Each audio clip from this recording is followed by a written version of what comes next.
Hello, friends, and welcome back to our daily women's devotional. I Am Loved, edited by Carolyn Rathbun Sutton. Today is September 10th, and the title of our devotional is Words Fitly Spoken, written by Teresa A. Sales. The Bible verse is found in Proverbs chapter 16, verse 24. Kind words are like honey, sweet to the soul. Teresa writes, The little visitor stood off to a side in the entry of the church. She looked hesitantly at other little girls laughing and sharing. It was evident that she was used to standing outside the circle. She was dressed in what appeared to be a former party garment that was now faded, its lace torn. I knew what it was like to wear faded and sometimes stained hand-me-downs from my more affluent cousins. My heart went out to this little waif. I had never forgotten how I felt the day I'd overheard two aunts discussing me, not realizing I was listening. Arlena's such a smart child. It's too bad she's so homely. It was years before I realized I was not homely and that I could not let others define who I was. The little visitor to our church was not homely either. She was just shy and fearful of not being accepted by the others. As I began to step forward to visit with the timid child, still looking wistfully at the other girls, one of the more outspoken women in the church entered the foyer and headed toward her.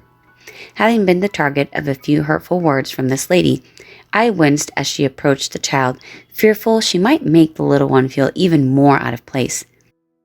"And who are you?" the lady asked. The child's reply was nearly whispered.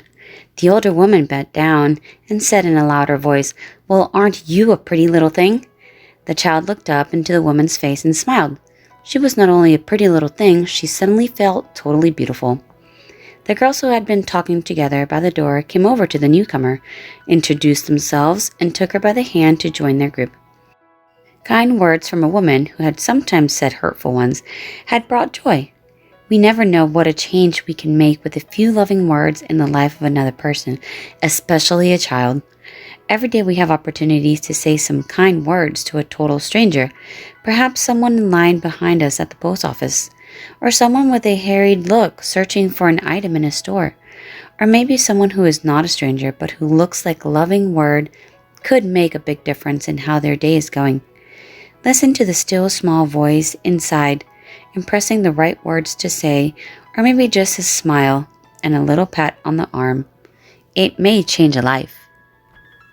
Teresa A. Sales is a retired journalist, editor, and language arts creative writing teacher who lives with her husband of 66 years, Pastor Don J. Sales, in Pueblo, Colorado, United States of America. She has been published in several magazines and story compilations. She and Pastor Don have self-published 3 daily devotionals. Sometimes it's as simple as saying something nice to somebody unexpectedly. We don't always plan on doing it, but when it comes, it can definitely be powerful and even change someone's day and someone's life. The Bible says that the power of the tongue is mightier than any sword. I hope that you're blessed, you enjoyed today's devotional, and I will see you again tomorrow.